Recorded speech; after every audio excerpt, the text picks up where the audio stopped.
Hello and welcome everyone to this webinar on cyber fortification in healthcare against hybrid threats. Now, this is co-hosted by 3 funded projects under Horizon Europe. That's the European Commission programme that is now almost heading to conclusion. So CureX, Panacea, Sphinx, and alongside these 3 projects, we have a sustainable advisory service, which is the Panacea Healthcare Cybersecurity Advisory Service. And on today's webinar, we have a great lineup of experts that have gained a lot of knowledge and expertise during these European funded projects alongside the European Commission. I would like to invite everyone, all of the panelists, to say hello and introduce themselves very briefly, and then we'll kick off with our first presentation. So, gentlemen, the floor is yours. Thank you. Starting with Christos, as you see them in the screen here. Hello, my name is Christos Danos. I'm a research director at the National Technical University of Athens, and I am the coordinator of the Sphinx project. Thank you. Vida? Hi, my name is Vida Hogenhout. I work at the European Commission at the Unit for Cybersecurity Capacity Building and Technologies. And yes, I would like to share a little bit with you about one of the new programs we're getting involved in, which is Digital Europe. So thank you. Thank you very much. Rodrigo? Hello, good morning all. My name is Rodrigo Diaz. I'm the head of the cybersecurity unit in SATATO Research and Innovation. I'm representing here the CureX project, in which I'm the technical coordinator. And today I will present you how we have been managing the vulnerabilities in this project. Thank you, Rodrigo. And it's good to have you on board again after a few years I haven't spoken to you. Matteo, your turn. Hello, everybody. Matteo Merialdo. I'm Deputy Director within RIA Group on the Cybersecurity Division, and I'm going to present some of the results of our Panacea project on dynamic risk analysis and threat analysis. Thanks. Thank you. Stylianos?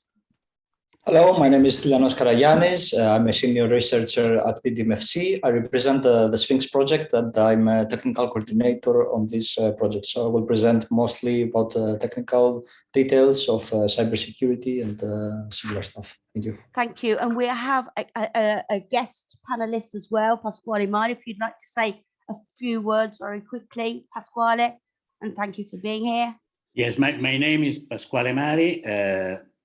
I am from the Gemelli Hospital and have been the deputy coordinator of the project, Panacea project. Thank you. So I think we're ready to kick off. So I will stop sharing my presentation and pass the floor to Christos for his introduction. Thank you, Christos. The floor is yours. There we go. We can see that very nice screen. Not the presentation yet, though.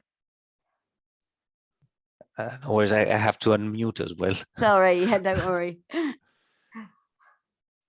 Okay, there you go. There you go. Thank you very much. So, hello, as I said, my name is Christos Danos, and I'm a research director at the National Technical University of Athens.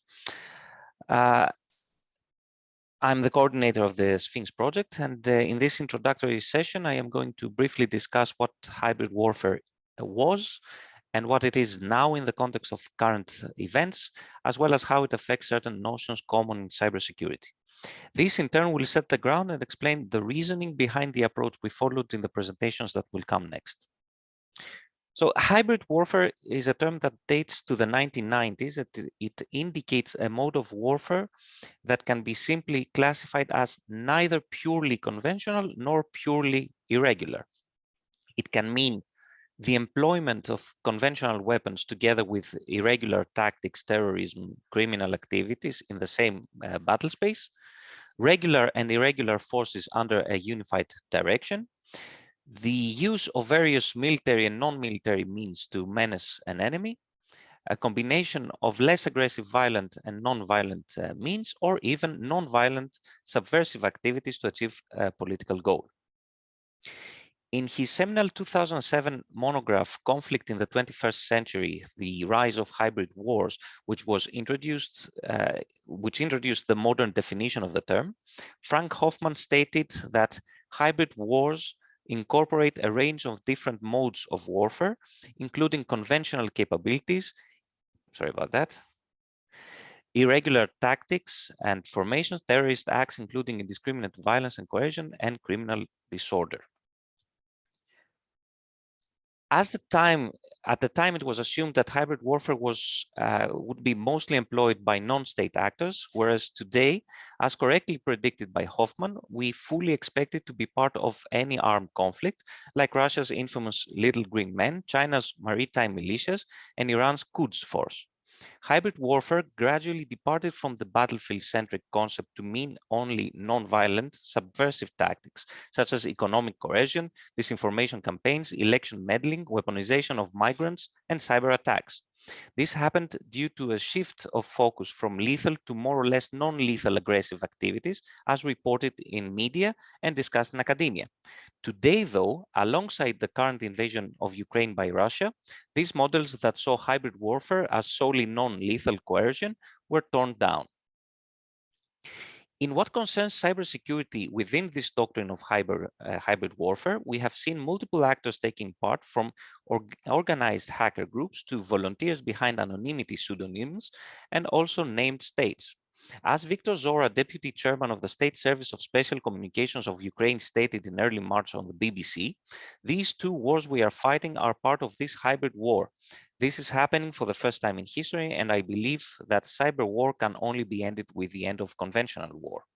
Whereas it has been made clear by all parties that their intention is to keep the armed conflict confined within Ukraine, cyber warfare is spilling towards all directions between actors that are directly or even indirectly involved in the current tragic circumstances for the Ukrainian people on the ground. As expected, critical infrastructure, including healthcare, is being targeted. With this in mind, and while efforts should be and are on focusing on ending all military aggression and making ground on bilateral and multilateral peace negotiations to eliminate the bloodshed, cybersecurity can play an important role, not directly towards peace, but as a means to block possible pathways towards further escalation and spillover of the conflict in the future. In a sense, it means that if critical infrastructure is protected enough with passive fortification so as to be impervious to a number of highly destructive cyber attacks, retaliatory aggression will not be an option on the table as a response. In this webinar, we aim at providing you with insights into strategies, tools, and controls that are more effective for protecting healthcare infrastructure in this context. The simplest way to perceive risk is as a combination of the probability of a threat materializing, namely that an information asset is indeed attacked, with the impact or the damage that this attack will cause. A key element of our common perception of what cyber attacks look like outside armed conflict presumes that cyber aggression takes place in the shadows. Attackers try to hide their trail and minimize the evidence that will lead back to them or their instigators. But alongside an armed conflict, plausible deniability, or non-repudiation, as it's called in confidentiality, integrity, availability model of information security, or CIA in short, is much less a concern to the attacker because the involved parties are already eponymous. At the same time, whereas most attacks were considered to be aiming more on extortion, using, for example, ransomware, during a conflict, the main goal is the disruption or even the destruction of services. A key element of a successful ransomware attack is that systems are restored after the payment is made. But alongside an armed conflict, restorability is much less a concern to the attacker because the aim is to achieve maximum impact without allowing the victim to reduce the damage by, for example, paying up. In cyber war, the motivation goes well beyond financial gain, which means that health information and systems become weaponized. In our common approach throughout the implementation of our projects, we have focused our tools and techniques in various phases of the attacks, starting from mitigation actions to prepare and prevent attacks, to detect them while they take place, collecting evidence and data at the earliest possible time, and finding ways to improve the systems to avert future attacks. So what happens when the attacker, as we've discussed, aims to cause disruption and destruction to minimize the probability that the assets can be recovered and doesn't care if he is detected or identified because we already know who he is? In this case, losing services for some time before restoring them achieves the attacker's goal to cause disruption, while detection mechanisms of an attack are meaningless if you already know the attack is taking place and you even know who the perpetrator is. This is why this webinar, we will focus on tools and techniques that mostly are about the immediate risk mitigation measures that target the pre-attack phase, namely methods that prioritize prevention over response. ENISA, the European Union Agency for Cybersecurity, and the European Union's Permanent Computer Emergency Response Team, CERT-EU, published recently a joint white paper on boosting your cybersecurity, your organization's cyber resilience, which focuses on some key manageable and straightforward recommendations that can realistically substantially improve an organization's cybersecurity posture and enhance their overall attack resilience. Then, CERT-EU published a specific implementation recommendation paper based on the joint publication. We strongly recommend that stakeholders study and implement those. To drive home the message of what kind of recommendations are more effective quickly and under changing circumstances, and at the same time getting a chance to tell you about them, here are the 14 recommendations in the best practices publication and the phases of the attack they address. These recommendations are: to ensure that remotely accessible services like VPN, extranets, emails, etc. require multi-factor authentication. To ensure that users do not reuse passwords and are encouraged to use multiple factor authentication whenever supported by an application, like even on social media. To ensure all software is up to date, including personal systems at home, like computers, smartphones, TVs, consoles, routers, etc. To tightly control third-party access to internal networks and systems. To paying special attention to hardening cloud environments before moving critical loads to the cloud. To changing all default credentials and disabling protocols that do not support multi-factor authentication or use weak authentication. To employ appropriate network segmentation and restrictions to limit access and utilize additional attributes. To create a resilient email security environment by enabling anti-spam filtering, adding a secure email gateway with automatic field-tested policies and playbooks. To protect web assets from denial of service attacks by increasing your assets footprint across multiple servers. To block or severely limit internet access for servers or other devices that are seldom rebooted.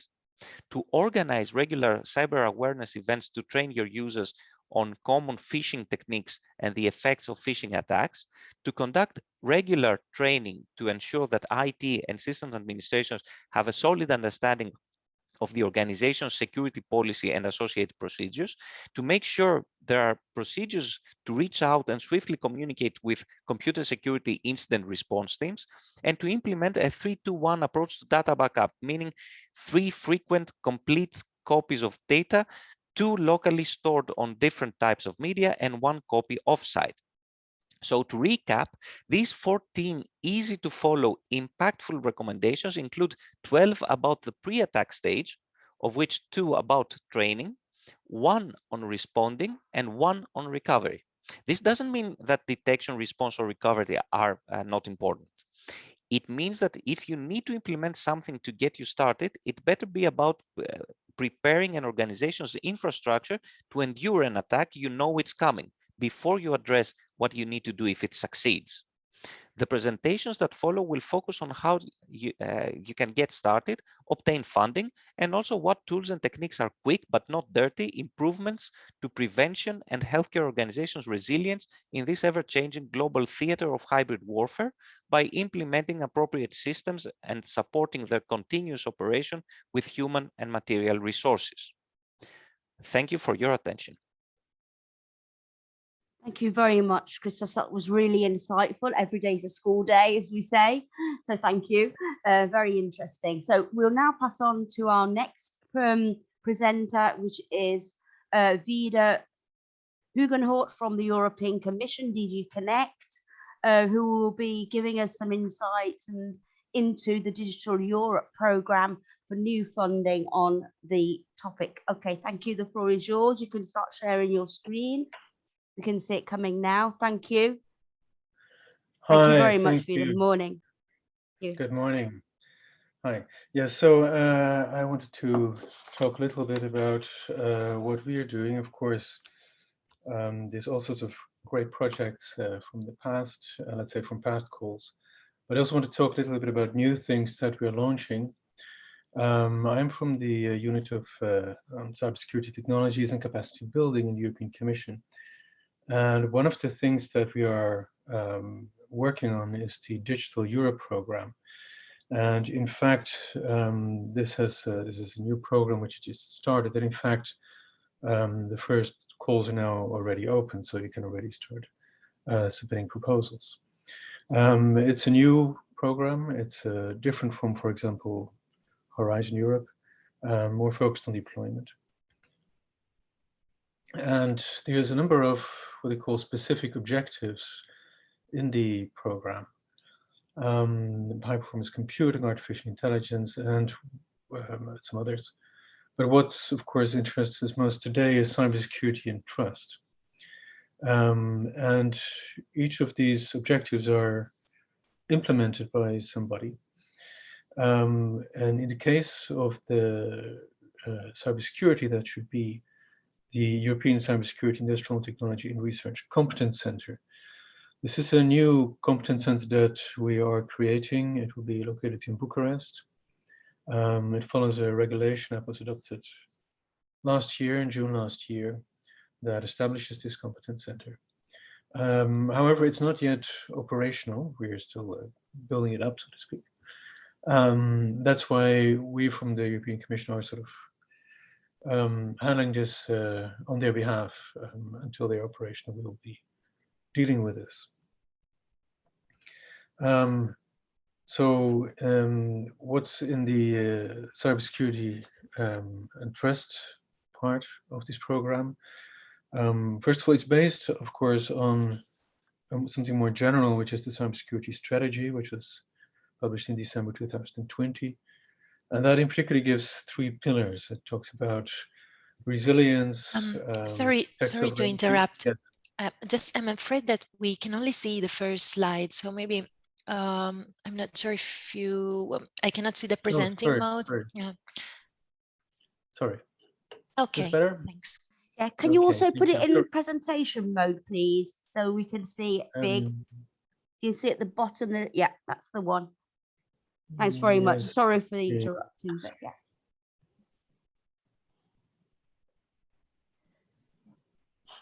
Not working. You just see if I can do that.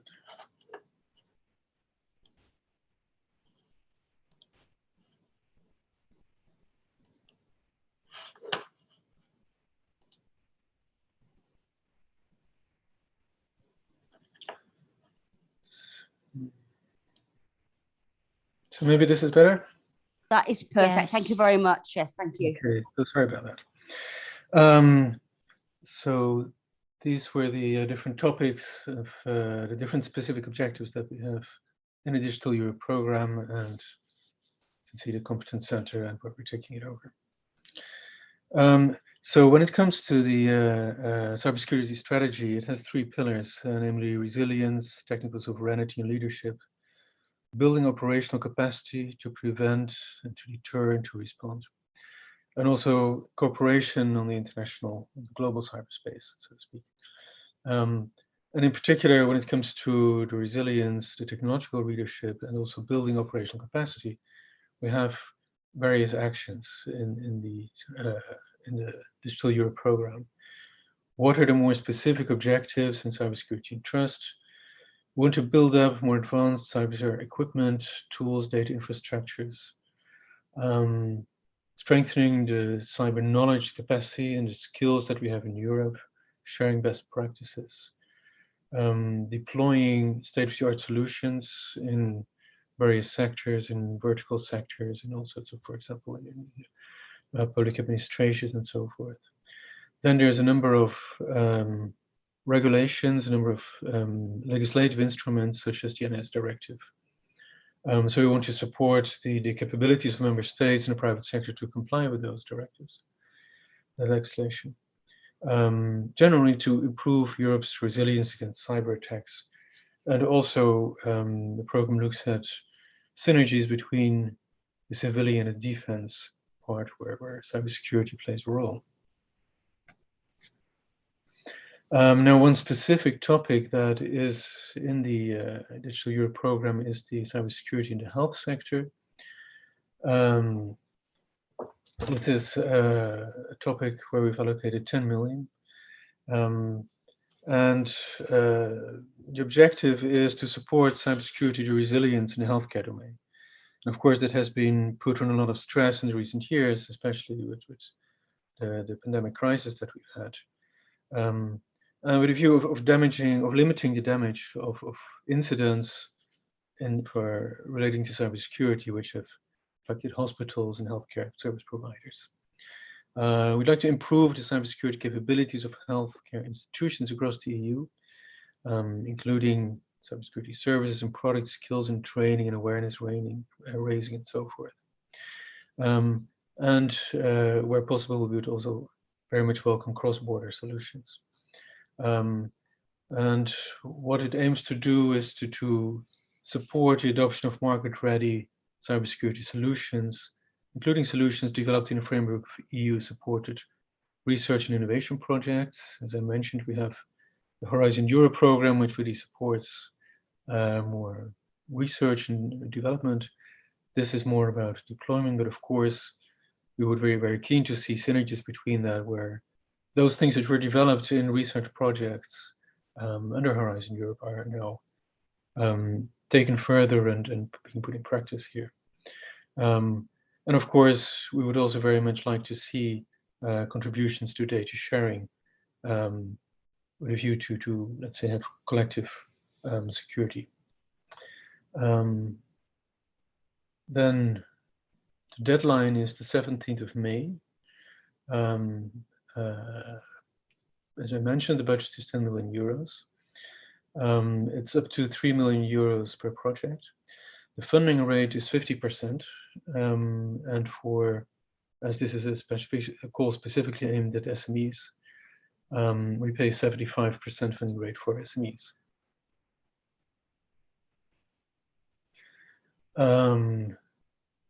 Then there are also a number of other topics that will be in the cybersecurity part of Digital Europe, which may be less directly linked to healthcare, but which I just want to mention. There's now the one on the health sector and one on national coordination centers. The national coordination centers is a network which has been set up linked to the competence center that we're creating in Bucharest, where each member state nominates one coordination center. This is a call specifically for those coordination centers, so you can only apply to that if you are a coordination center. And we'll also have a procurement to support the cybersecurity community. And then there is another call which will open late September and which will close in January 2023. There we'll have a continuation of the topic on national coordination centers. We'll also have a topic on cybersecurity resilience coordination and cybersecurity ranges. Cyber range is a terminology which is used I think not everybody used the same terminology, but it's I think term used quite a bit, referring to environments where you can try out, let's say, test cyber attacks and how to react to them. It can, for example, be used for training, but also for other purposes. And we think that's something really important. Then security operations centers are making a really big effort on these kind of centers, which in particular look at detection of threats that are emerging in the digital space. This is actually consists of two components. One is 80 million euros for grants. And then there's another 30 million euros that we want to use for cross-border platforms specifically. Then there is one on securing the 5G network and other digital strategic infrastructures. One topic on the uptake of innovative cybersecurity solutions in SMEs. One topic to support the implementation of the NIS directive and national cybersecurity strategies. And also one topic on testing and certification capabilities. Now, if you want to have more details, I recommend looking at a call document. This is a really good support for anybody interested in making a proposal. It has lots of details on admissibility and eligibility. Note this call is restricted to entities who are located in Europe. Information for applicants on financial and operational capacity, exclusion criteria, evaluation procedure, the criteria that we use to evaluate proposals, guarantees, obligatory deliverables, and so forth. Specific schemes, mandatory annexes that you need to provide, what a particular type of action exactly is, legal and operational provisions, and also help on how to reach us if you have any questions. Here's a few useful links. I guess this is more useful if you actually get these slides. The website of the Digital Europe, the regulation that established Digital Europe, the portal, and then specifically on that portal there is a page on this specific column for supporting healthcare. And that's all from my side, so thank you very much for Thank you very much, Fide. That was really interesting. Lots of funding opportunities there for people to take note of. That was really informative, so thanks. It's now my pleasure to pass the floor to Rodrigo, who will give us some insights from a CureX perspective into solutions that have already been developed in terms of pre-attack response and resilience. So we pass the floor now on to you, Rodrigo. Hello, good morning. Can you see my screen? Yes, can you just make it? Yeah, that's in presentation mode. Okay, looks great. Yeah, it's in presentation mode. Okay, perfect. The floor is yours. Thank you. Okay, thank you, Stephanie. Okay, good morning all. As anticipated, I'm going to present you which is the approach we follow for the management of vulnerabilities in the project. Let me, wait, this is not moving, sorry. Okay. Before entering into the detail, I want to provide you some insights about what is happening in the healthcare sector, particularly with regard to threats. So security incidents are happening at a very alarming rate. 33% of the incidents happening last year are accounting to the healthcare sector. It's alarming not because of the number, which is also growing, but it's alarming also because of the complexity of these attacks. So finally, last year, 45 million of individuals were affected by those attacks, and up from 34 million in 2020. The number just tripled in the last 3 years, and is continuing to grow. So here you can see in the right side of the slide, just an example of the major incidents we have in this year, in the only 3 months. You can see that we have, I think they are 11 major incidents in only 3 months. So you can see that the numbers will grow up quickly. But why this sector is so interesting for cyber criminals? Why is so vulnerable? Well, there are several reasons here. Perhaps one reason could be that the level of complexity of healthcare system is increasing, which makes more difficult to make them secure and to have them updated. But perhaps the most relevant reason is the fact that the value of healthcare data in the black market is growing. According to the data breach report prepared by IBM last year, the average cost of these data breaches in 2021 increased at 10%, from $3.8 million in 2019 to $4.2 million in 2021. But in the healthcare sector, this average increased 29%, from 7 million in 2020 to 9.2 million in 2021. So we have heard a lot, that data is the new goal of this era, which is true, of course, but it's also true for attackers. More data means more money, and this is the main reason why this sector is so appealing for cyber criminals. On the other side, personally identifiable information was the most common data type and the most expensive on present in the 44% of data breaches reported last year. The average cost of these records was about $180. But in the case of healthcare, they are not only collecting and processing personal identifiable information, they are also processing personal healthcare information and financial information. This trio is very lucrative for hackers, and this is the main reason why this sector is so interesting for them.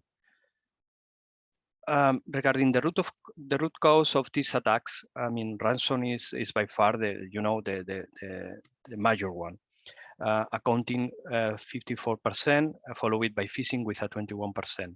And in terms of ransomware, Ryuk was the leading one with almost 9% of the analyzed incidents, followed by Maze with a 6% and Conti with a 4%.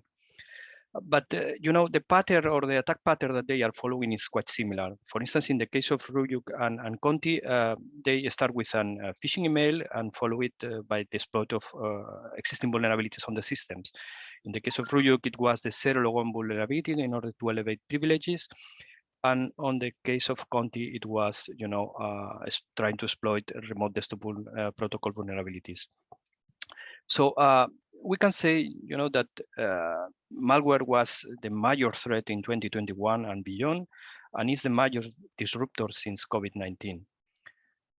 To address these challenges, although in this context, Curex aims to safeguard the present privacy and increase the trust on the healthcare institutions by enabling the secure and authorized exchange of medical data. And to do so, we are going to provide to healthcare institutions with efficient and accurate tools or mechanisms for assessing their cybersecurity and privacy risk, and also for increasing their cybersecurity awareness.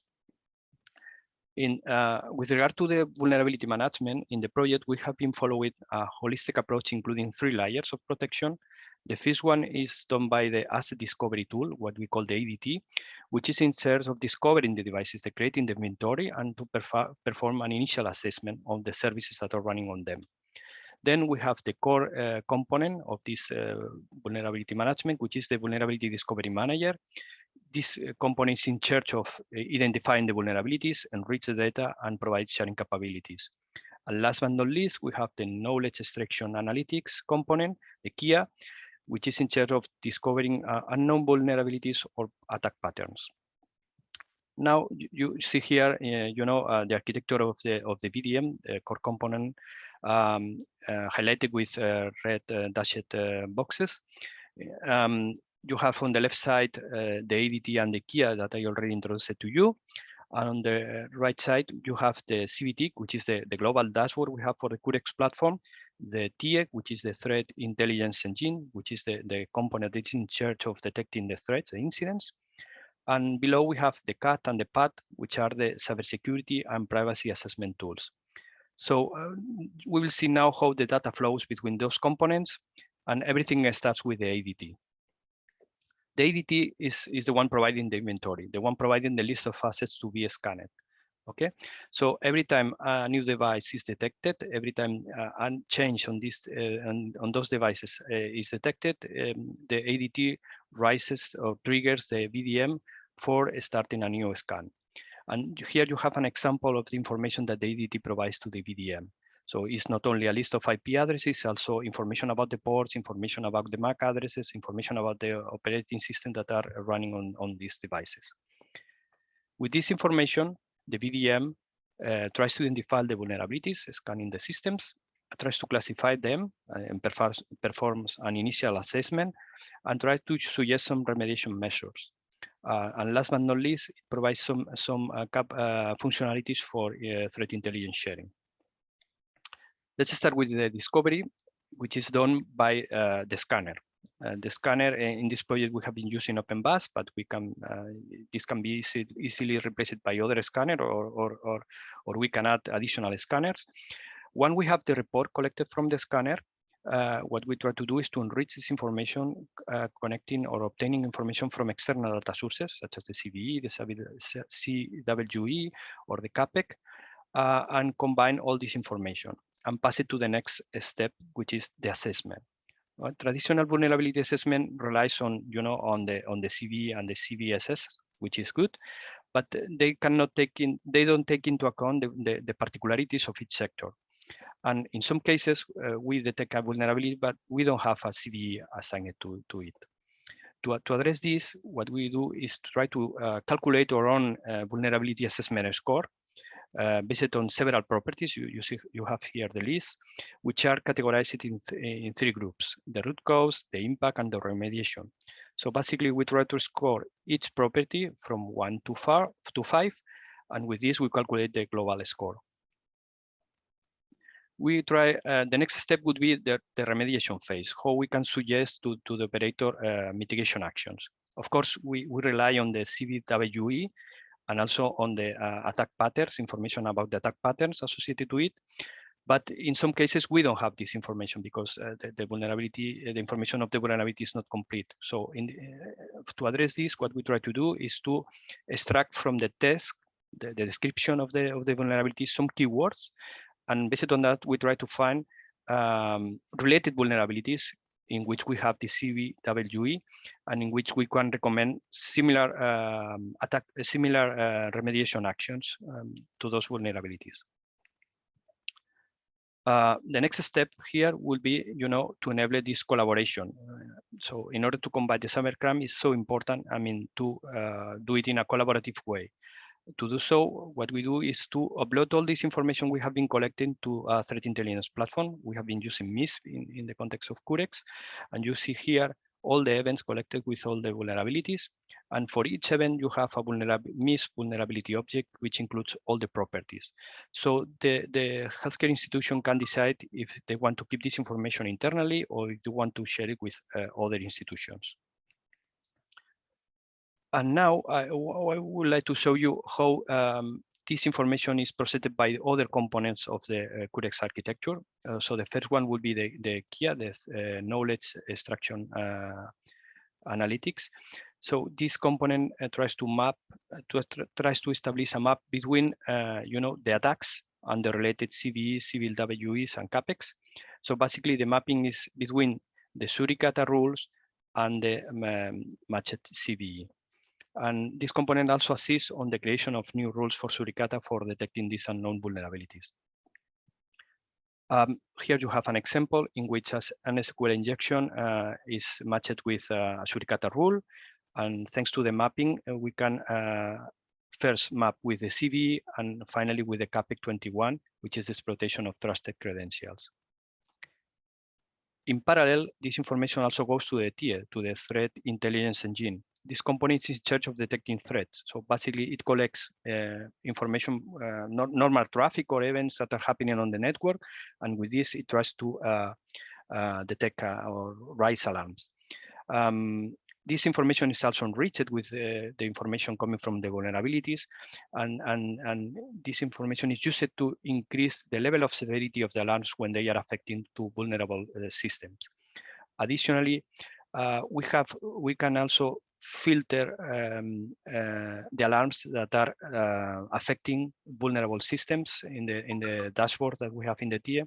You have here an example in which you see here all the events and all the alarms generated by the TIE, and you can see here the list of vulnerabilities detected by the system, and we can filter only the alarms that are on assets which have important vulnerabilities. Okay. Additionally, we can also explore or combine alarms together with vulnerabilities. And in the vertical axis, you have the alarms detected, and on the horizontal one, you have the vulnerabilities. And the color means the number of occurrences that we have in the system. The last phase would be, the evaluation of the risk score. Here we have two tools: the cybersecurity assessment tool and the privacy assessment tool. So they collect information coming from the VDM, but also from the TIE in order to recalculate the risk exposure of the organization. So both qualitative and quantitative assessment are performed. And the most important one is that a list of remediations are suggested to the operator. And just to conclude, the vulnerability management process starts with the updated inventory that is performed by the ADT. This inventory is enriched by the identification of the vulnerabilities, the enrichment of this data, and the sharing capabilities provided by the BDM. This information is used by the KIA to discover unknown vulnerabilities or attack patterns. Also used by the TIE to increase the severity of the alarms detected on the system. And finally, with all this, we calculate the risk scores that are affecting to this organization. That's all from my side. If you have any question, thank you. Thank you very much, Rodrigo. And if the audience has any questions, you can pop them in the Q&A panel at the bottom of your screen. I'll now pass the floor to Matteo Merialdo from Rare Group. So you can start sharing your screen, Matteo. And Matteo is giving us a talk through the Panacea dynamic risk management platform. So thank you, Matteo. Let me share the screen. Yeah. Okay, I guess you can see it. And now I'm going to presentation mode. Perfect. Thank you. Okay, can you see the screen in presentation mode? Yes, we can. Thank you, Matteo. Yeah, I can. Yes, thank you. Hello? Yes, we can. You can go. You can start. Thank you.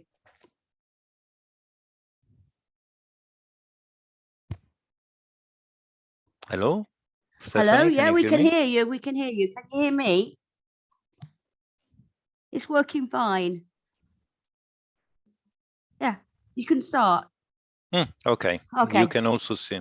Yes. Okay, that's good. Okay. Well, then I can go. That's fine.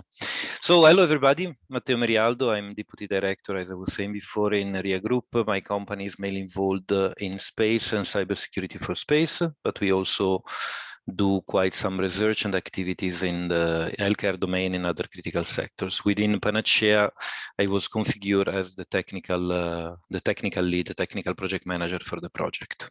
So I'm going to present our dynamic risk management platform solution, which is one of the results of the project. So Panacea, just very briefly, concluded in February 2022, and our main output is the Panacea toolkit. So it's a set of tools that together can provide a better cyber resilience for healthcare organization. So we develop 4 technological tools: dynamic risk assessment, mitigation, which I'm going to present today. We work on secure information sharing, security by design and certification, identification, authentication. And then from more the organizational perspective, we worked on training and education with a set of training curricula tailored for healthcare personnel, on resilience governance, because of course governance is quite important in general on the management of the risk, but in particular for healthcare organization, because usually their cyber resilience and cyber posture is not particularly evoluted. And then we also work on secure behavior nudging. So going a little bit more deeper into the details of what we did, for what regards the dynamic risk assessment platform, our goal was to focus on proactively protect the complex network. So the general goal was to consider complex network, not necessarily on the healthcare domain. Of course, it can be applied to other critical infrastructure or any IT infrastructure, to perform a multidimensional threat modeling, to model the attacks into attack path, attack graph, and then to define the response management throughout a graphical user interface that can provide visual information about what are the paths with the measured risk. We will see about that in the next slides.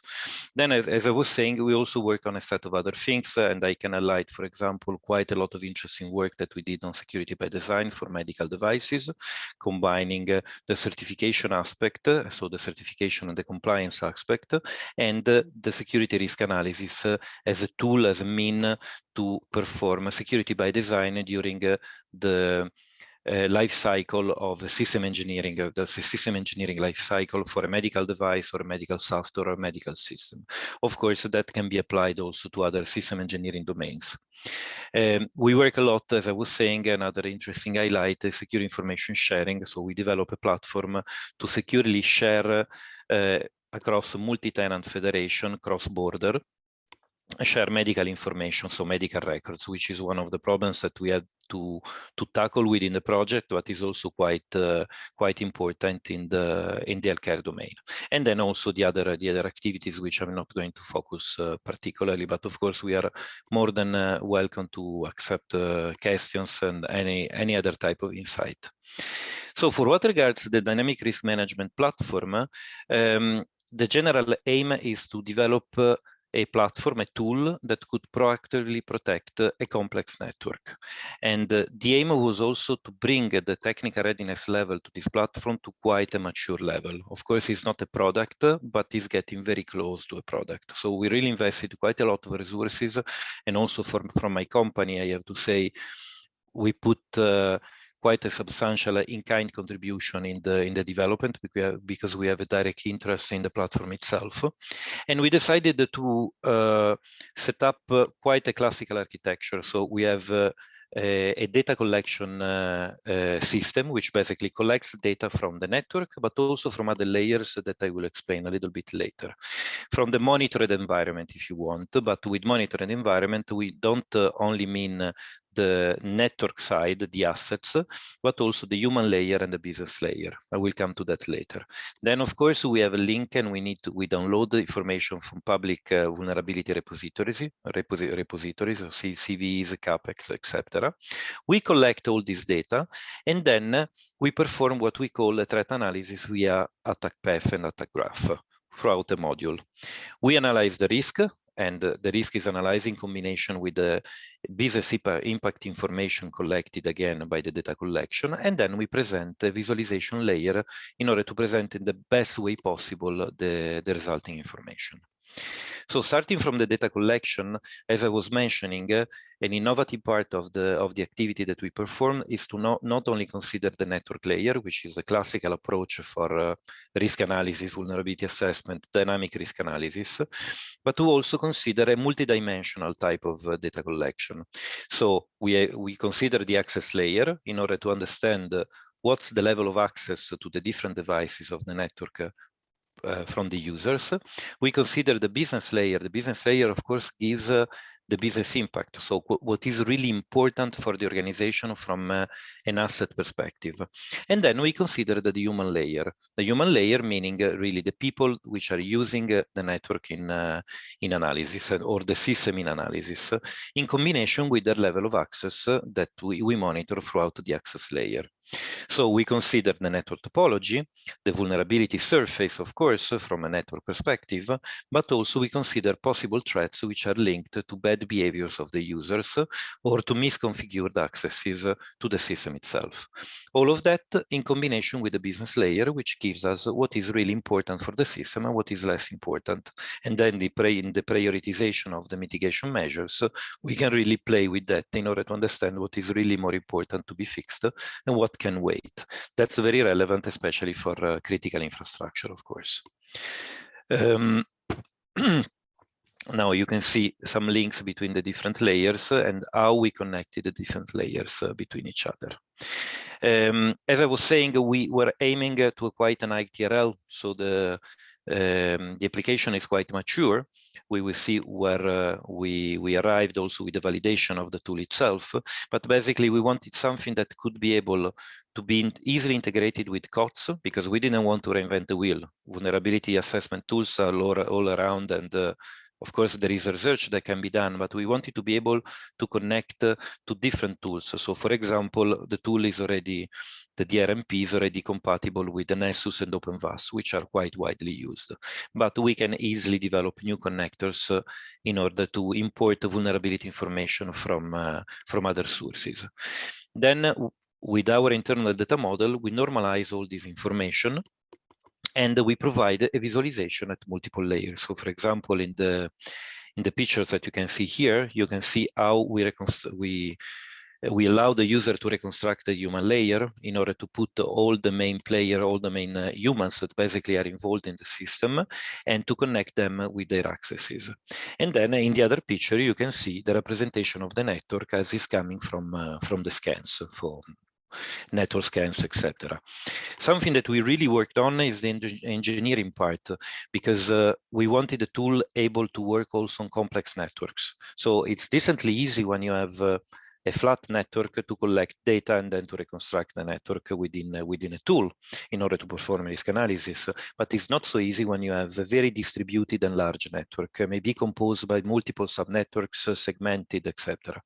Then we developed a set of we develop agents that we can deploy in multiple layers of the network in order to collect data. And the agents can also work in different modalities. So they can collect data passively or they can collect data actively, depending on how much information we need from different assets. So that part has been validated quite carefully because we wanted something that could be really then proposed to the market in an exploitation phase, if you want. Coming from this information, we build the attack path. So the attack path basically are chains of possible activities that are performed with the target of exploiting the business impact target, the most important targets from a business impact perspective. So for example, could be in the case of energy, we can main the energy sector, for example, we can have SCADA servers, but in the case of healthcare, we realize that some of the most important devices were medical devices may be connected to surgery procedures or to analysis, dialysis, etc. And some other assets may be collecting the patient data, and which are very important from a privacy perspective, etc. What is interesting is that we connected the classical attack path, which are usually formed by chains of vulnerabilities and exploits that can be performed by an internal or an external attacker, but also considering the human layer, those attack paths are, of course, multidimensional. So they start from the human, which has a wrong access and too wide access to some specific systems, and maybe they are connected to bad behaviors observed within the network itself.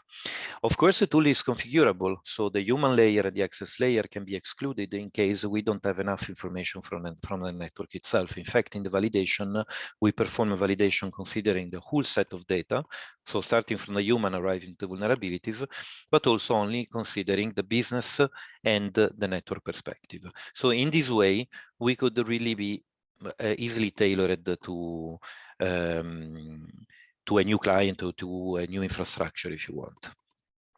The attack path, of course, they are automatically computed, and the tool allows the possibility to make forecasts. So selecting one network where the internal attacker could be, and then observing how the attack could spread from this internal network, or selecting a particular group of people on the human layer and see how attacks starting from them or for their bad behavior could arrive up to the critical assets. At the end of the day, as I was saying, the target is always the critical assets that we identified throughout the business layer. Of course, the risk evaluation is then the end goal of the tool together with the mitigation, and using the multidimensional attack graph and the information coming from the business impact analysis, we can prioritize, analyze the attack graph, prioritize, define the likelihood of the exploit of the different path, and then compute the risk. So the risk is computed by considering the different paths and then putting them together in order to provide a simple indication of the risk for a single network, for the entire network, for a segment of the network, etc. In terms of mitigation, of course, once the risk is evaluated, the risk is computed at the macro level in order to simplify the reception from the user, but also at the micro level of the single assets. And then that's necessary in order to prioritize, to compute and prioritize mitigation actions. In Panacea, we not only consider the classical mitigation action like patching or changing firewall rules, etc., but we also introduce some a little bit more towards the governance and training and social, if you want, type of mitigation action. So part of the extract, part of the results of the project are, for example, that if bad behaviors were observed and the attack path could become from the human layer, then the tool is suggesting nudging or specific trainings, etc., etc. That's also part of the innovation that we provided in the project. And I think it's quite important because it's true that Panacea is research innovation action. So theoretically, our TRL should have been a maximum at 6. In reality, we put quite a lot of engineering because we wanted to build something more robust. And then we decided to implement a strong validation approach. So it's basically based on 2 steps. At first, a constant validation and testing using cyber ranges.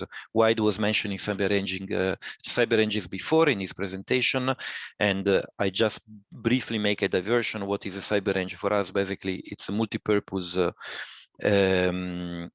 virtual/hybrid environment that allows to perform different functionalities. So generally, they are widely used for training, but they can also be used for testing of complex systems, and of course, like in the case of Panacea, for research and development. So coming to our approach, basically in the first validation step, we created 3 different emulation environments using a technology developed by my company and which is a commercial product. So we emulated at first a single laboratory of the Policlinico Gemelli, which is the coordinator of Panacea. This was the first emulation environment that we created, and we use it throughout all the development of the RMP. So basically, the concept was that the developers were developing new features in a module. It was automatically deployed in emulation environment, and we could immediately test the results. That, of course, provides quite good feedbacks on the test and the better results at the end, because you are testing not on a simple environment, but you're testing on something quite more complex. By the way, the environment was also connected, deployed in Belgium in our facilities, but was also connected to Policlinico Gemelli in order to have also some medical devices as part of the network that we're considering. Then we decided to do the next step. So we created a much wider emulation environment with more than 200 elements, as you can see in this picture on the right, in multiple segmented network with quite a complex network configuration, firewalls in the middle, etc., because that was the only way in order to really have a validation of on a more realistic environment. Then we also created another emulation more focused on medical devices in our partner, the Health Service Executive in Ireland, and that was the other part of the emulation environment validation. By the way, this activity has been performed with a connection with another project that my company is working on, the ECO project, which is linked to the Network Center of Competencies, and we shared information about the scenarios and the creation of the emulation, etc. Of course, we also collected data about the human layer via interviews to the medical devices personnel, etc., and we embedded in the system. The second validation step was on the real life, on the operational network. So basically, on a more limited scale with respect to the big emulation environment, but still we had the occasion to use a few months of real validation of a real system. And I have to say that the results were quite comparable in terms of the performances of the tool, but also the results in terms of risk evaluation and the proposed mitigation action. So in general, the experience was quite positive as overall. And I think I'm concluded. If there are any questions, of course, you can also reach out by email, and with pleasure.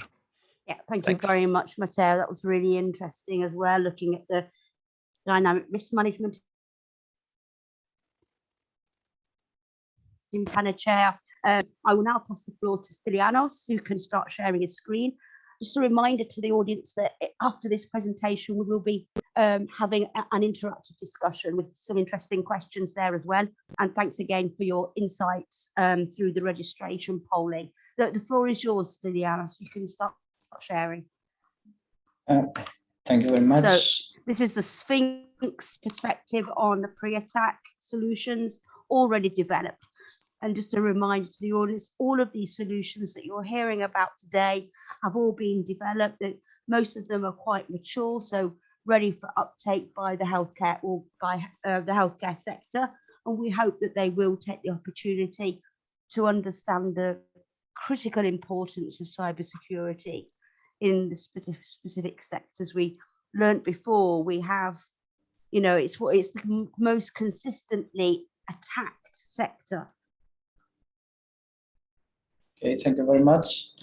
So, hello everyone. My name is Ilianos Karagiannis. I represent the Sphinx project. I work at PDMFC and I'm a technical coordinator on the Sphinx project. Yeah. Shall I start? Yes, you can start. Sorry, I think I had a slight delay in seeing your screen. Thank you. The floor is yours. Can you see my screen? Perfect. Yes. Yes. Okay, and it's changing as well. Okay.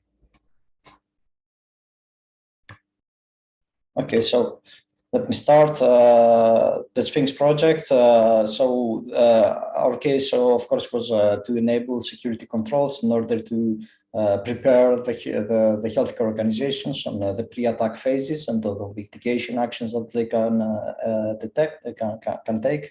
Of course, the detection part is also a focus point on this project, but of course, since we're talking about cyber warfare and the hybrid wars, I will speak mostly about the pre-attack phases and the importance of being prepared before an attack happens. So just a brief introduction on the cyber warfare. I will not stick very much. There are multiple of different attacks that have been identified, like espionage, sabotage, denial of service, and so on. Some of the attacks include the human factors, like propaganda attacks or phishing attacks, while others are more like technical implementations, like the denial of service attacks that will not include the human factor. So there are a variety of attacks. Of course, most of the times the human factor, again, is very crucial in the cyber warfare, since an entry point, the best entry point to an infrastructure is to exploit the human factor, actually.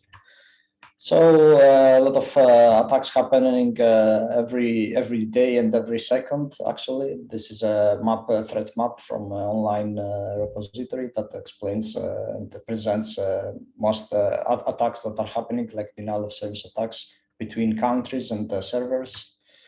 So how to engage on this complex environment and threatening environment, because even if we do not have a war like these days with Ukraine, the cyber warfare still exists, and multiple attacks are happening every day.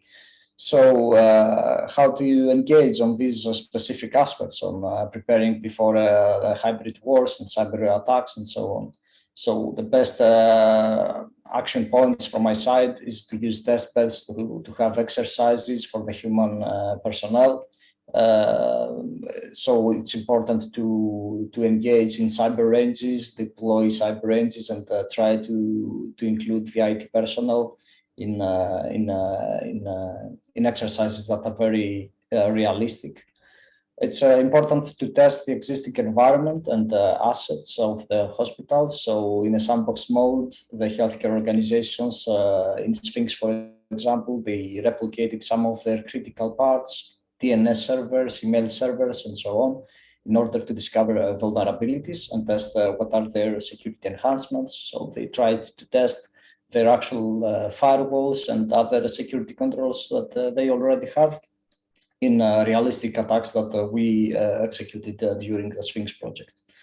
IT personnel can get more familiar with their existing assets. This is an outcome that we identified from the Sphinx project. So the IT personnel were familiar better in terms of their infrastructure. They understood better what kind of services they are running, what are the risks of each service, and other things that were not identified before the project.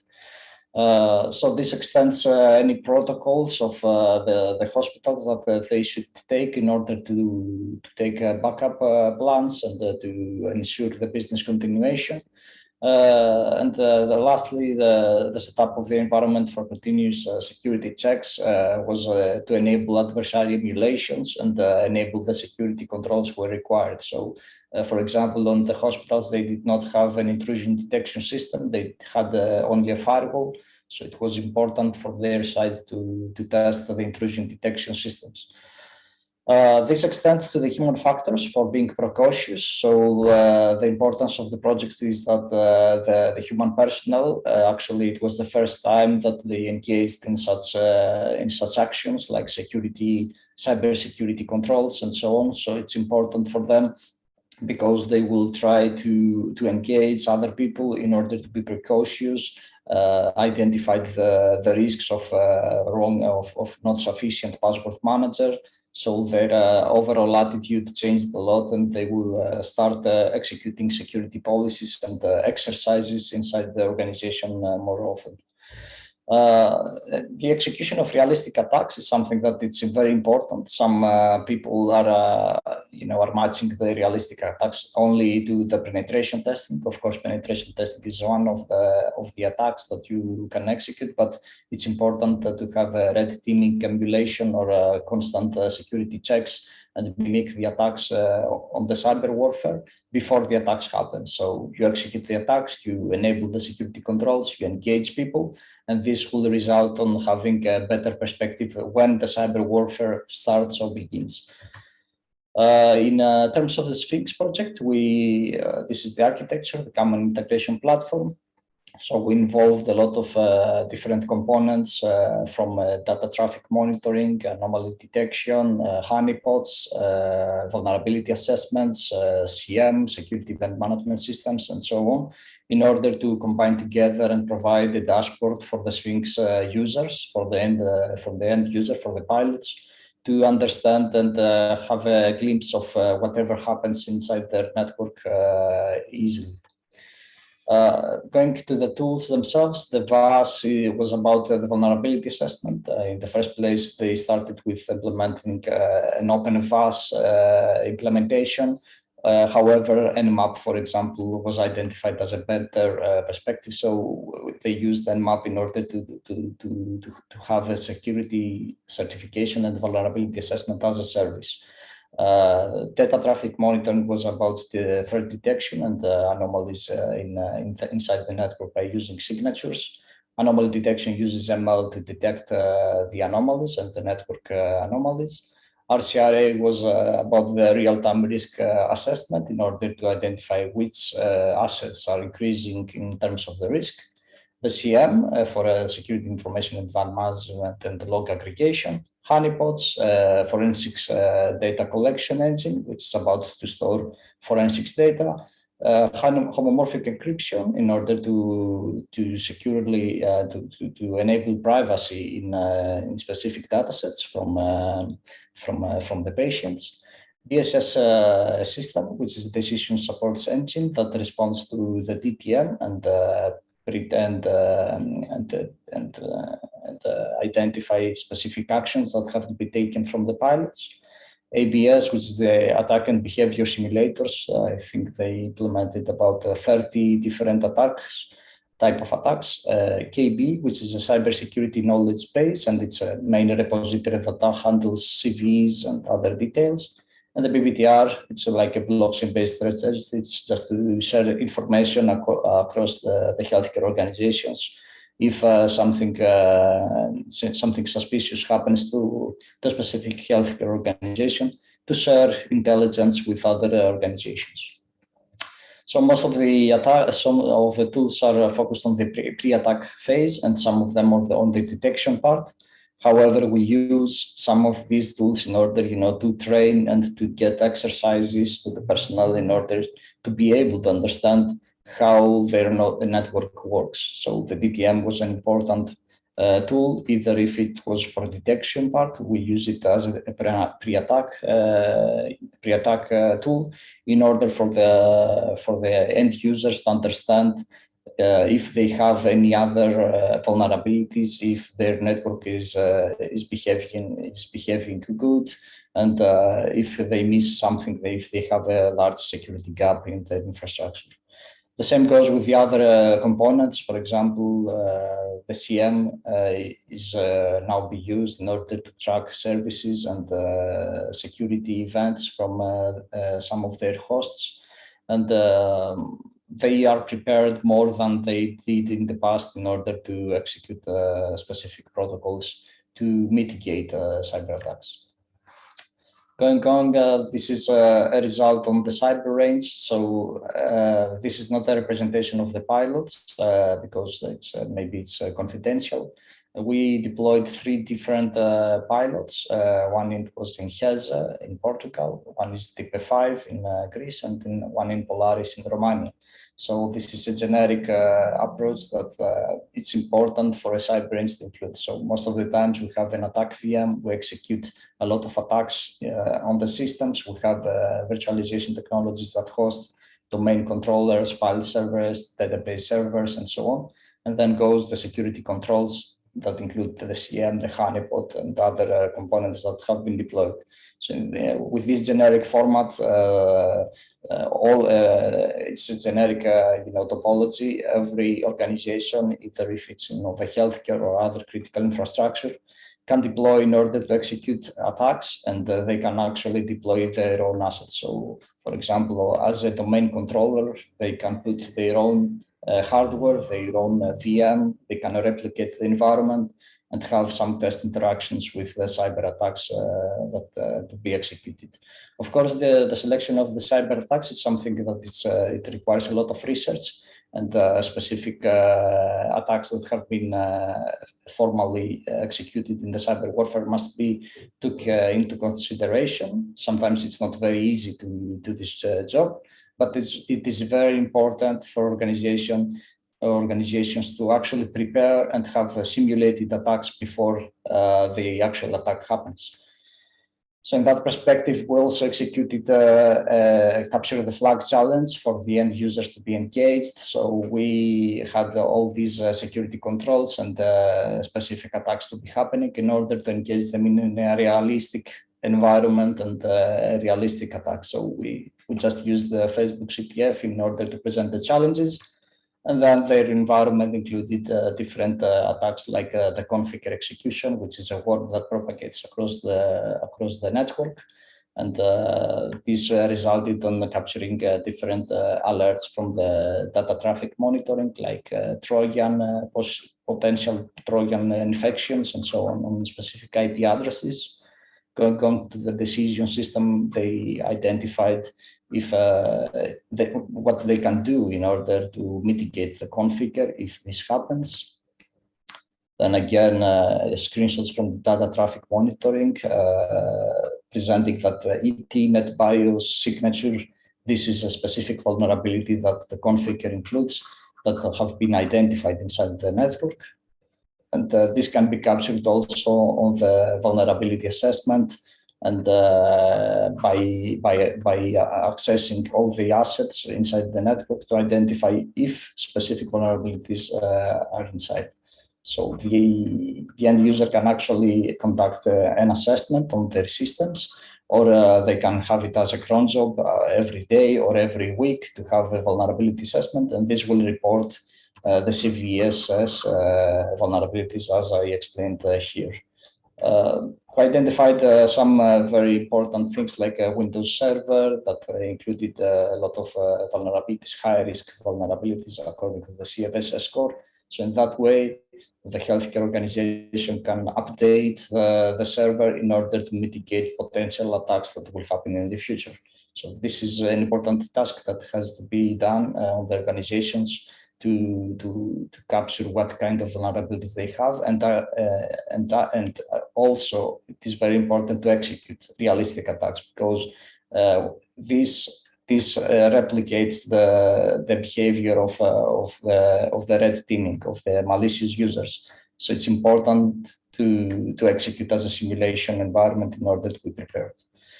Again, some reports according to the vulnerabilities. So some of the systems had outdated Firefox or outdated Mozilla Thunderbird and other applications. So some of them are critical severity and others are high severity scores. So it is important again to check what is needed to be updated. So this is a continuous task that maybe the organizations have to be included, and they have to push also the security policies to involve more people in order to check for these vulnerabilities and so on. So the human factor again is very important. Either if we have automated tools, it's important for the humans to be prepared and to be trained. This is a screenshot from the FTC. It's the forensics data collection. This could be an important tool maybe during the training or during the pilots when they execute attacks, in order for them to track down specific cases. So they can create a case and say that, okay, we have a case of the configure, and here they can also include forensic data regarding what kind of updates they need to take and action points. So they can use actually this application as a ticketing system to solve security issues inside their infrastructure. Again, here represents a critical alerts from the forensics data according to a specific address. This IP address was infected from the configure from another system. The configure propagated and forwarded on this IP address. So this has been captured and stored as a case to the forensics data. For the CM, we can execute multiple queries and track down if any suspicious behavior is happening. This has been executed on HESA in Portugal. So this includes, for example, that a specific user, Sphinx user 12, try to do a metrics update on a specific sensor data on a bed monitoring system. This username was login, and they could not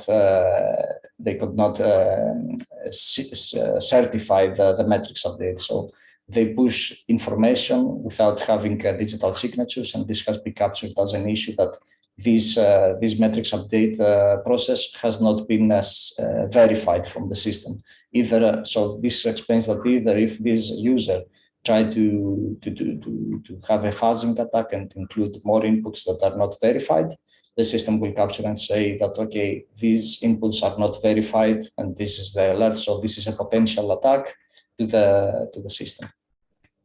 So again, thank you for your attention. And this is important, again, to exercise more and engage more users on the cybersecurity topics. Thank you very much. Thank you very much, Stiliasos.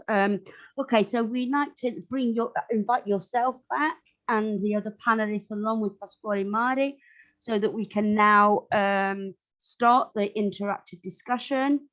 So here are the questions.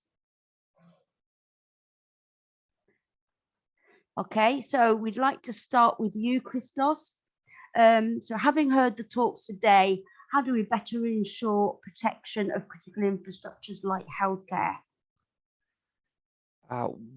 Well, the question is relates to something more than tools, and it's something more than quick and dirty solutions to issues. So the tools, the toolkits that we're presenting, that we have developed in these projects, are something that can help the organizations to manage a process, to manage a system that they have in place. So it means that if you start working on how to improve your resilience, your cybersecurity resilience, then at some point you are going to reach a certain hurdles along the way, in which solutions like the ones that we presented could help you. So, for example, vulnerability assessment tools will come up at the precise moment that you will reach the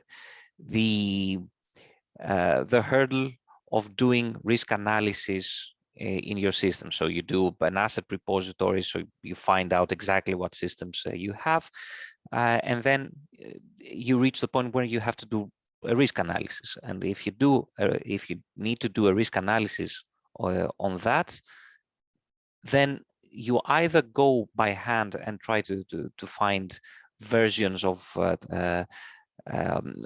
your services, of servers, of operating systems and all that, or you can use an automated tool like an automated vulnerability assessment tool, where you even get sort of an asset repository automatically.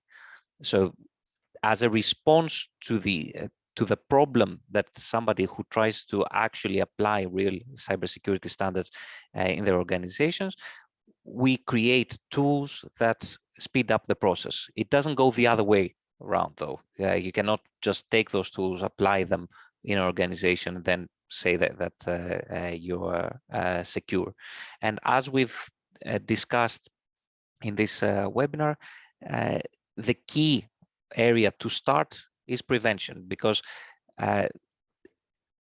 especially regarding certification of cybersecurity, then if an attack is successful, it's considered to be a non-conformity, which means that if you do get hacked, then you already failed.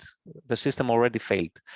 But you have certain options to reduce its effect, to reduce its impact, and save face to a degree. But the first things that you have to do is protection and prevention. And the tools and the techniques that we're discussing today are tools that will assist you in setting up a system like that. Thank you, Christos. Stylianos, what would be your perspective on this question? Again, I agree on Christos that it's very important to have a process before the attack happens. So it's very important for organizations to ensure that there are no vulnerabilities, that they have all the security policies enabled. But this is very difficult most of the times on specific organizations. For example, here in Greece, they have in the hospital environment, it's very difficult to conduct such assessments. So it's important to the tools to establish a continuous and automatic way in order to provide security and vulnerability assessments. So our task right now is to help in order to enable and automate processes like vulnerability assessment or incident response, in order for the IT personnel to be easy to engage and not spend a lot of efforts on that side. So it's a combination of training, human factor, and tools that have to be developed and in order to automate things and processes. So I think this is very important on the healthcare environment, because especially now on COVID times, it was very difficult for the IT personnel to check also for the cybersecurity issues that they have inside their networks. So it's a complex and different, very difficult environment, the healthcare environment. So I think automation and human factors should go together. Yeah, exactly. Great points from both of you. The next question is for Matteo, and this one is about what we think the healthcare sector should prioritize to improve resilience to cyber attacks. So between governance, training, risk management, and vulnerability assessment, Matteo, which of these do you think are the most important? Well, the easy answer would be all of them, but of course, usually is not possible. So it depends a little bit where the organization is in terms of cyber posture. What we usually do in my company is that we usually try to start with a security assessment.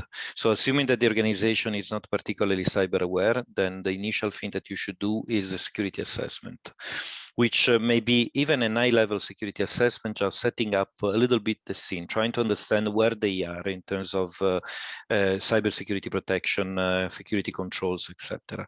Then usually that should derive a full-fledged risk analysis, because the risk analysis can provide useful information in terms of security controls about where to improve from a governance perspective, when to improve from a process perspective, where to improve from a physical security control or IT security control perspective. So I think that's really important, especially if the organization didn't approach too much cybersecurity so far. Then definitely the governance aspect is very important, because you need to be able to embed cybersecurity across all the levels of the organization, and you need to buy the management. You need to make them aware of the problem and the needs. And definitely you need to work on a governance structure that can support cybersecurity not only on the spot, because in this moment there was an attack and then there was a problem, but also on the long term, because that's in reality really building resilience for an organization. And then all of the others are of course important, setting up, coming out of the security controls from the risk analysis, for example, very likely may emerge need of training. So not only trainings of the IT personnel, but also the general personnel of the organization. So generally, you can see training as a security controls that can be derived from the risk analysis, and then definitely embedding a proper vulnerability assessment process that can iteratively monitor the vulnerabilities within the system is quite important. Then, if the organization has particular critical assets, critical aspects, and has also the will to proceed towards this path, of course, the certification, for example, ISO 27001, it's a very good way to reinforce the general cybersecurity posture, maybe even not certifying the entire organization, maybe even only the most critical networks, laboratories, etc. So I would see the certification as the final point where an organization may want to go in order really to be more sure about the general security posture. So all of them, but I would start with the security assessment, especially if the cybersecurity culture in the company, in the organization is not particularly strong. Thank you, Matteo. Thank you. So the next question is for Christos, Rodrigo, and Pasquale. So this is about the importance of top management in to push forward budgets and implementation of cybersecurity in healthcare. So how do we move from a better understanding of the cyber risks to actually this implementation and budget phase? So Christos, may I ask you to be quite quick in answering because time is running. So thank you, Christos. Sure. Yeah, thank you. In simple and quick terms, it's about setting up two distinct processes. One is a project, the project of setting up a cybersecurity system, an information security system to be exact. And the other one is about operating it. So the first thing that needs to be done is to obtain budget for both.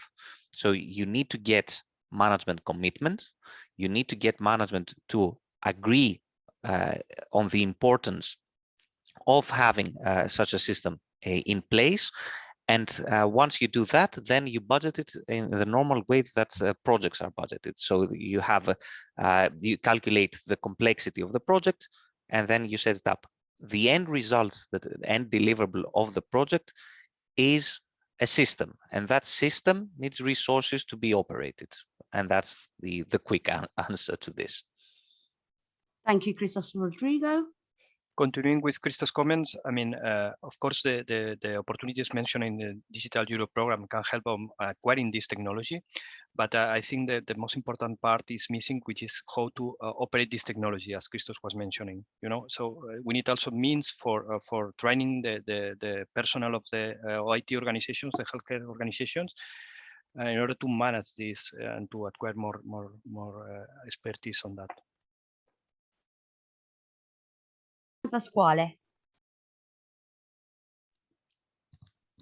Yes, thanks. I agree with both, obviously, and let me just say something more about what Christos said. Christos said that you have to set up two things, and one of them is a process for running projects or related to the setup of a cybersecurity system. I want to add that in Panacea project, we have produced a document where we have described this project, how a typical adoption project should be structured. And we identified 4 phases: assessment and scoping, deployment, piloting, and consolidation. And these are the phases. And along these phases, you have to do 3 types of activity: technical activities, organizational activities, and project management activities. So this is, let's say, a blueprint for running this type of projects. The key idea behind this, going to the content, the key idea is that after you have understood what is your cybersecurity posture, level of maturity, and you decide what you have to do, a good move is to go by pilots. You can set up, you can identify a part of the reality, for instance, the laboratory, okay, the laboratory and the related systems, the laboratory information system, medical devices, etc., and on that part to implement everything, no? All what you want to do. For instance, if you want to adopt the vulnerability assessment tools that were described by colleagues before, then you can decide to adopt them for that area and so on. So you implement on an area of the hospital or on a topic, for instance, human aspects, and then you demonstrate the validity of what you have done. This has the effect of providing evidence to all to the management in particular, but also to the staff and also to the medical staff that is in position of management, so clinical department heads, the importance of and the relevance of these things. So to close, I think that an important thing is to have a structure for doing this project, and we have, let's say, a blueprint for this, and go by pilots. Thanks. Thanks, Pasquale. So the Digital Europe Programme, thank you, Vida, for these insights earlier on.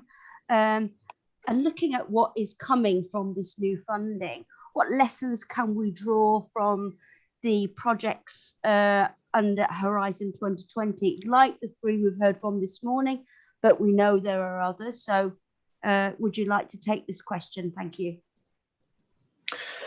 Yeah, sure. So we've had the Horizon 2020 program. Now we have the Horizon Europe program.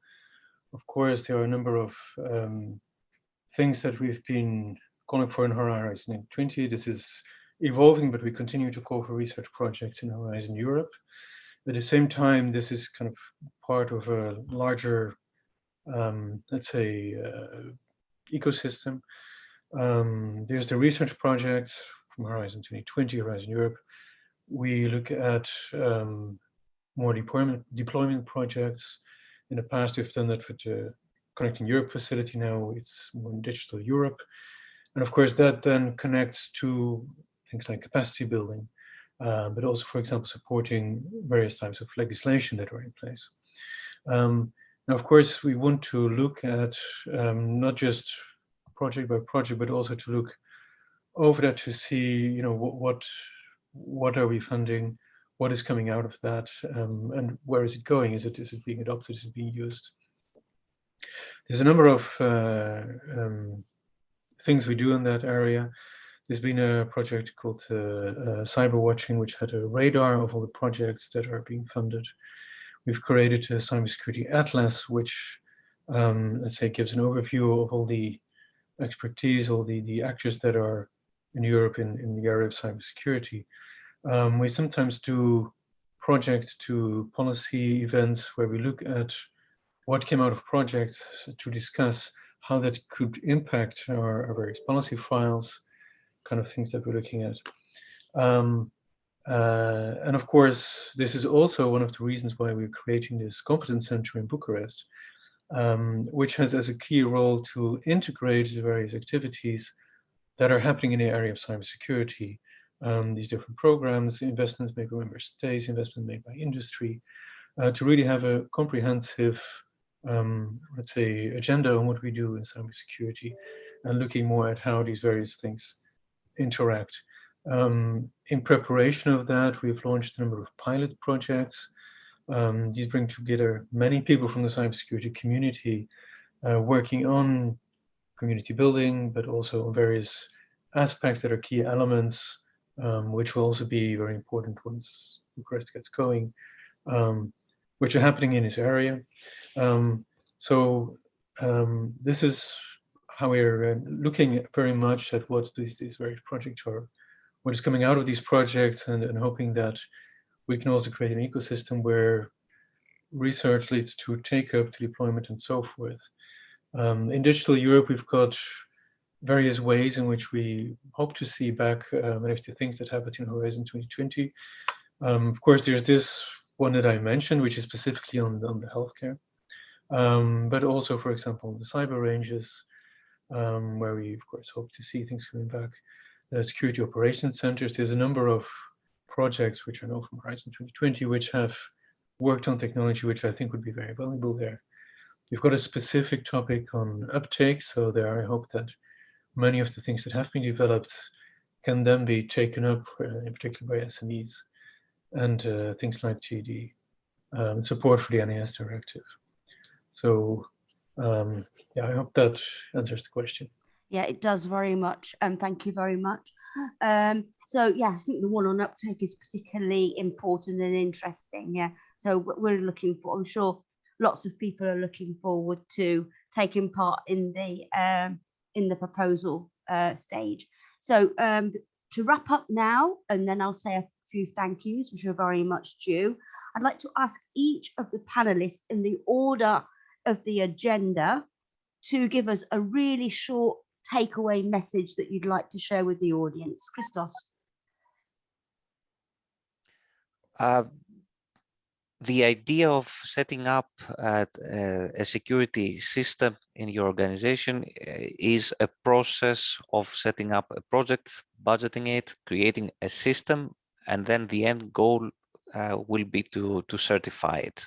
So please, when considering setting up security standards in your organizations, please do so with an end goal of getting certified for it. Thank you, Christos. Fide? Hi. Yeah, so first of all, I have to say that I always very much appreciate on seeing all the excellent results that come out of our projects. So it's always a great pleasure to see the amazing work that is being done and that has the things that have been achieved. And then I would invite everybody to have a close look at the new opportunities that arise. I mean, we've all seen around us, and I don't even need to give all the examples, the crucial importance of cybersecurity. We're working very hard to support this with capacity building, with pushing new technologies. So please have a look at all the opportunities we're creating, and hope to see you back. Yeah, thank you. Matteo? Can you hear us, Matteo? Yes. Yeah. Mm-hmm. So, well, my takeaway, and I think it's something that something simple to say, is that it's never too late to start having or trying to have a better cybersecurity posture. The issues for cybersecurity in healthcare are quite evident, and I think in general organizations are really starting realizing them. And it's not necessary, despite the fact that, of course, can be a long process, can be a complex process, but it's not necessary to start with everything to be done, to implement a SOC or to implement complex vulnerability management processes. Start with a risk analysis, start with a security assessment, try to understand where you are with your organization, and then from there you can go into the direction that the security assessment can suggest you to do. But that's something that I really believe is really the starting point for every organization to set up the process. Yeah, thank you, Matteo. Yeah, thank you. Rodrigo? Of course, we need to continue with activities related to, the aiming to increase the cybersecurity awareness and the training of the IT personnel. But additionally, I think that it's also important, to enhance the collaboration among healthcare institutions. I think it's the best way to prevent cybercrime. Pasquale. My takeaway is that the three projects have produced very interesting things that can be very useful, and they are also innovative. So what I think is that it is important to try them, to consider them, what has been produced by these projects, among the things that could be useful to fight the cyber attacks and to be prepared to fight them. So use the result of the projects. Thank you. Yeah, yes, I could not agree more. So thank you. I thank you everyone for staying with us a little bit longer, but I do have a couple of thank yous. A massive thank you goes first and foremost to our audience and for giving us these really interesting insights when you signed up for this webinar. We're really the one that stands out for us is this last one at the bottom, the importance of top management. We've seen an increased awareness of just how important top management is just in the last few months. So this is really, really good to see. It was a big takeaway from the joint event that CureX, Panacea and Sphinx organised at the beginning of February of this year, where they presented all of these. We had a joint catalogue of solutions and services. So a big thank you to the audience. The second big thank you goes to the European Commission for funding us, but also for bringing these three projects together when they started 3 years ago. And we've had a great organic clustering activity. We've done lots of things together, and it's been an absolutely fantastic journey despite so many challenges, COVID-19 being one of them, of course. This is healthcare. And a real world cyber attack within one of the partners. But I think this is great, and it's great to see that the Horizon Results Booster is now bringing them together yet again to give us that European Commission seal on top of what we've already done organically. So thank you to all of our panelists for giving us such interesting insights on pre-attacks and the solutions that are already developed. And as Pasquale was saying, you try them out, but also to Vida as well, and to Dr. Reza Rezavi, also from DG Connect, who was with us at the final event, but also for all of their support and their insights as well. So thank you, everyone. Thank you for joining. We'll be in touch with all of the information that you need to check out the projects and the various solutions. Take care, stay well. Thank you. Goodbye. Thank you. Bye-bye. Bye. Bye-bye. Thank you. Bye. Bye. Bye-bye. Bye.